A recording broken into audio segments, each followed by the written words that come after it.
Oke, assalamualaikum warahmatullahi wabarakatuh. Selamat malam semuanya. Nah, di sini ada beberapa eh, contoh-contoh ya yang berkaitan dengan dominan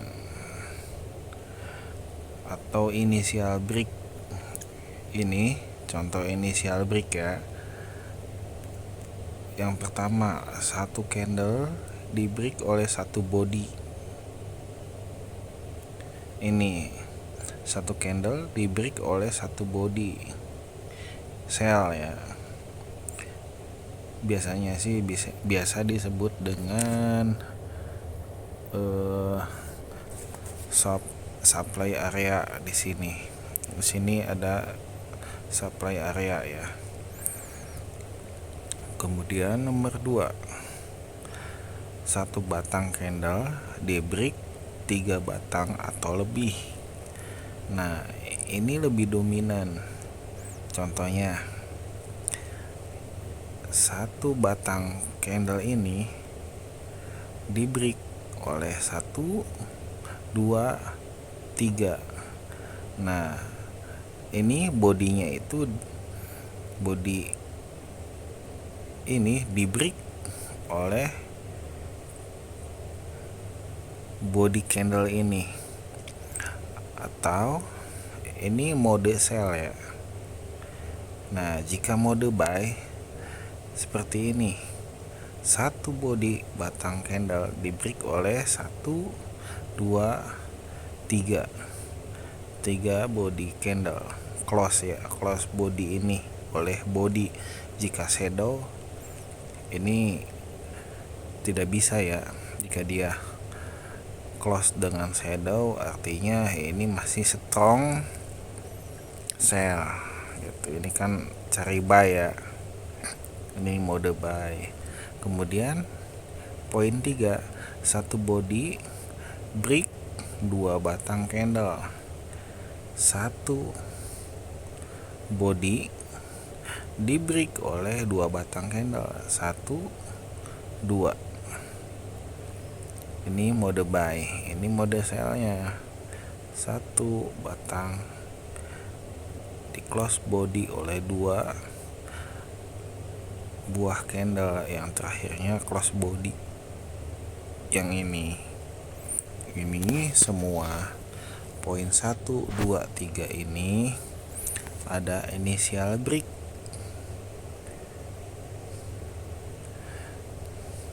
Ada satu candle di break oleh satu candle, satu batang candle di break oleh 2 batang candle, dan ini adalah dominan yang sangat saya suka.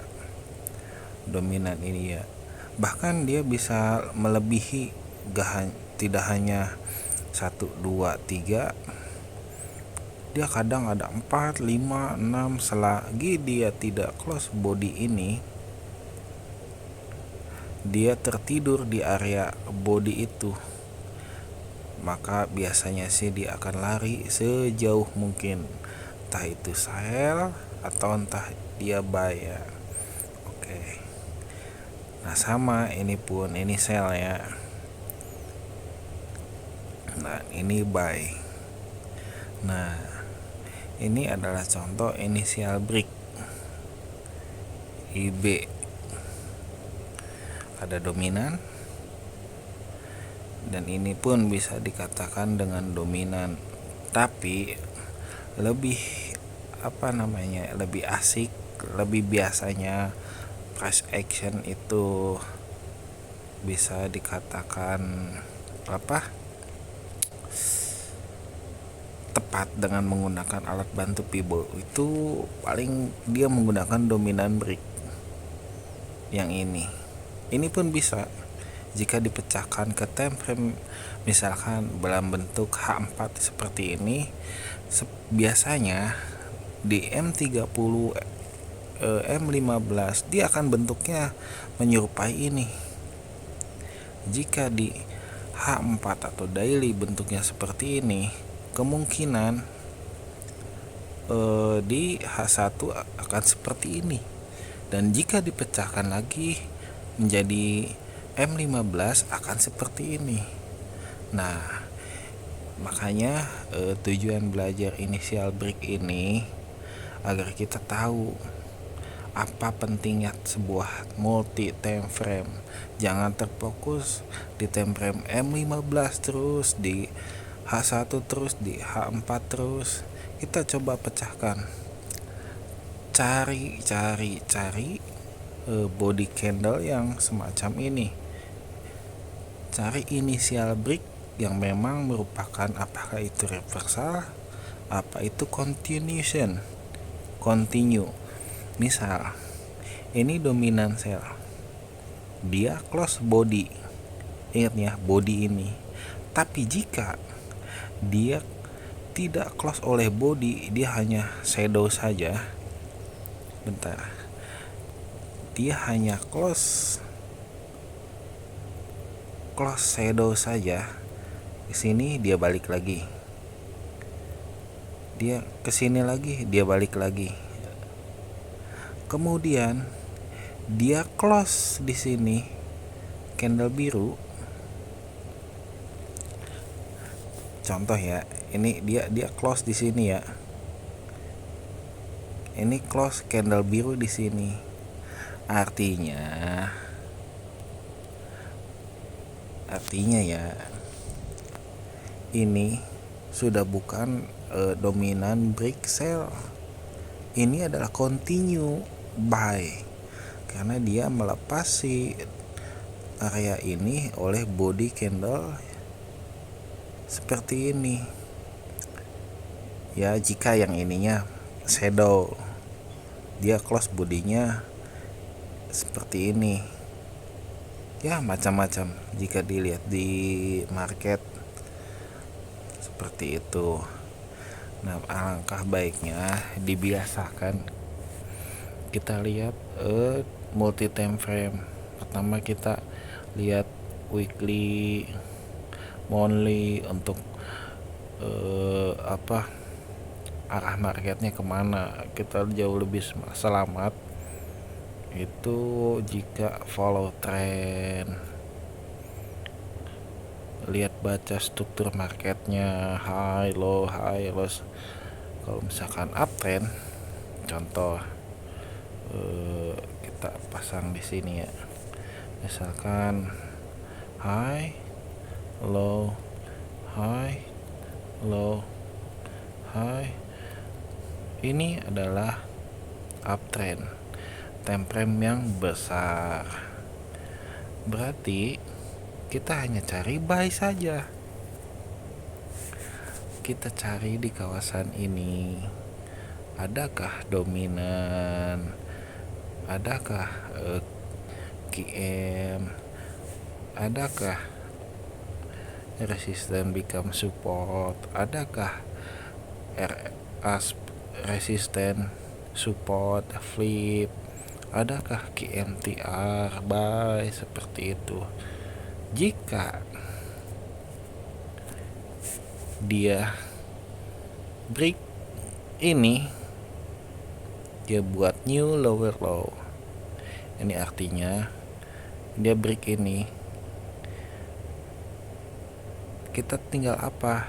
Tunggu kawasan sebelah sini untuk sell.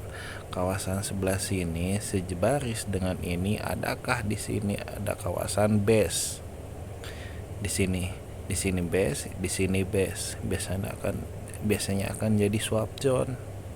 Atau di sini high, low, high dia. Di sini ada base. Ini sangat cantik untuk kita sell. Oke, atau body ini dari low ke high ini adalah suatu dominan ya. Tentunya dia akan membuat lower low ini dengan beberapa body candle, 1, 2, 3 atau 2 atau 3 atau 4, semacam seperti lukisan di pinggir ini yang di kiri ya. Kalau saya menggambarkannya oleh candle, tapi kalau line chart ya sama saja sih sebetulnya, cuman kaedahnya cuman gitu-gitu aja, sama sebetulnya. Nah, ini sebelah kanan saya.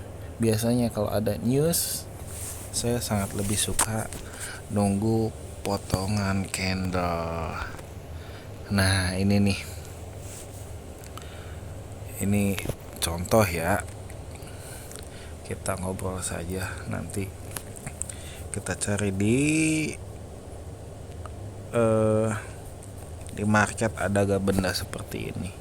Ini Domina News, biasanya saya paling suka sebelum sesi US itu. Biasanya dia membuat suatu pergerakan, boom, dia ke bawah, tunggu dia patah balik ke sini. Di sini ada base yang dia break, biasanya dia akan pullback ke sini, kawasan sini atau kawasan sebelah sini, tergantung dia di sini ada shadow atau sebelah sininya ada base. Nah, disitulah kita letak entry point kita. Atau biasanya kalau news, boom, dia naik ke atas sebatang candle, saya biasanya dia akan tunggu close candle di M15, dia 1, bahkan di M5 pun jadi buat saya. Setelah dia close, tunggu dia akan reversal atau continue. Itu kalau dia patahan candle ini, biasanya saya akan tarik suatu Fibonacci dari patahan ke higher high yang ini untuk menargetkan dia, target dia kemana, TP1 nya, TP2 nya. Jika masih jauh, kita follow saja, tunggu dia pullback ke sini, kita sell seperti itu. Nanti kita coba ya cari di market, pasti ada. Kemudian ini ada Domina News. Ini yang paling saya suka biasanya. Saya beranilah tunggu news reda. Kalau sebelum news saya ada entry, saya akan follow rapat dengan SL lah, kurang lebih 30 pip, maksimal 50 pip. Ya, jaga manajemen lah, tak usah banyak full margin yang akhirnya equity habis, kemudian meninggal akun. Oke, kita contoh ini ya. Ini dari sore nih, biasanya dari sore. Dia tidak pecah area ini ketika menjelang sesi US itu muncul atau segera datang, misalnya di jam-jam dari di Indonesia setengah 8 ya, 19.30 biasanya pergerakannya agak lumayan senam jantung gitu. Kalau saya biasanya pakai alat bantu itu semacam Fibo. Ini ada suatu dominan ya, ini dominan, ini close bodinya. Saya biasanya tunggu dari sini ke sini, kita tarik ya, cari shadow ya, gak mungkin ini hanya body saja, kita cari shadow yang paling atas sekitaran sini, kita tarik. Nah, setelah dapatlah shadow itu, nah misalkan ya, ini adalah TP1 di sini. Nah, biasanya saya akan entry di situ, sesuaikan dengan lot. Kemudian tunggu, kuning transparansi. Oke. Nah, biasanya setelah ini close body, oleh ini kita tarik, cari shadownya dari body ke shadow, adakah tujuan dia ke TP sini. Kemudian saya akan pecahkan lagi, misalkan ini time frame H1 biasa di M15, kalau H4 biasa M30, kalau daily biasa di H1, ya berpasang-pasangan. Biasanya saya paling mentok di M15 jika pengen punya reward 80 pip, 70 pip ke atas ya. Nah, setelah di sini kita tahu nih, kita tunggu area sini. Setelah dia turun ke sini, ada reaksi, dia mau buy, biasanya news di sini, atau di sini ada news, boom, dia ambil order sini, lalu dia naik kelanjutan ke atas. Kita buy dulu, dapatlah kita buy. Tunggu patahan candle, kita sambung tren seperti itu. Biasanya saya buy sell bisa.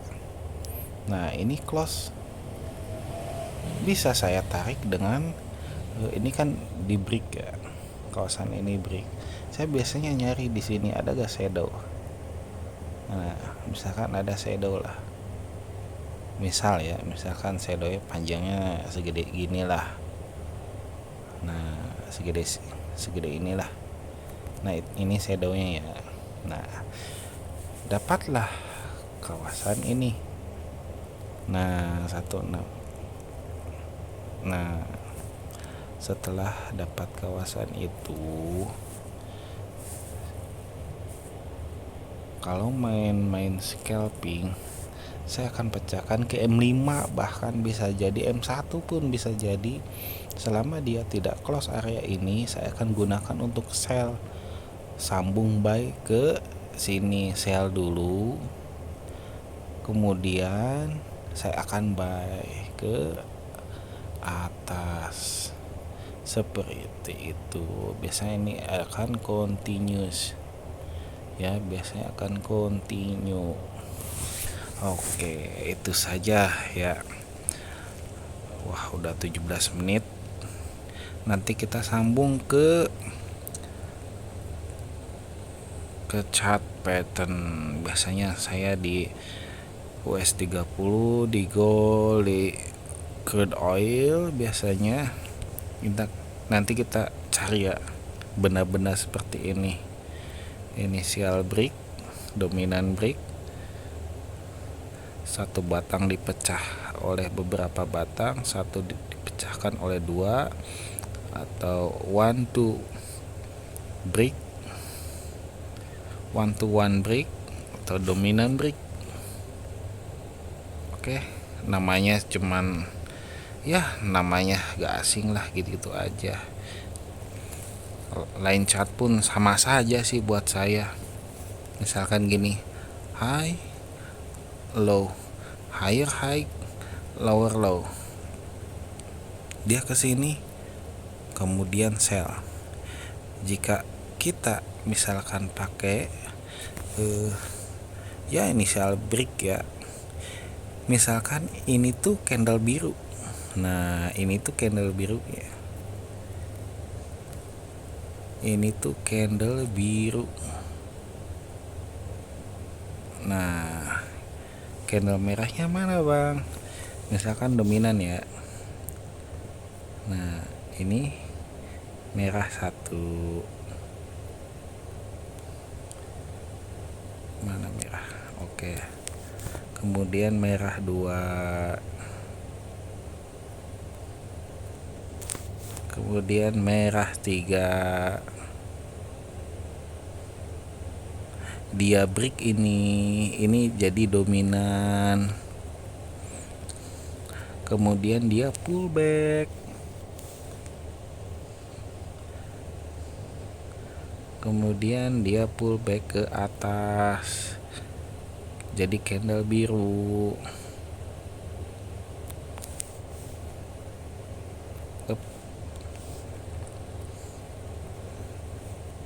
Barulah kita sell di situ.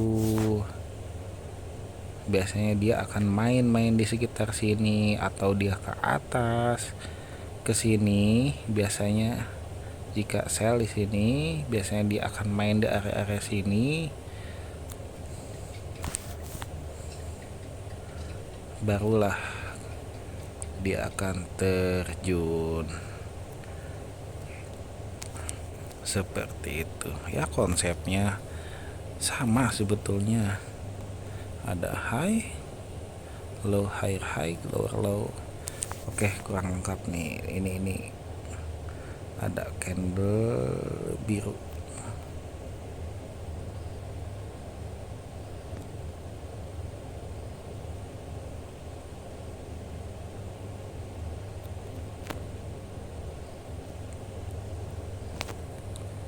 Nah, biasanya di tengah-tengah ada candle merah. Oke, ini berupa line chartnya seperti ini. Kalau pakai body seperti ini, dari high, low, dari low ini ke higher high ini adalah biasanya dominan. Close lower low ini adalah close body dari dominan ini ya, close body.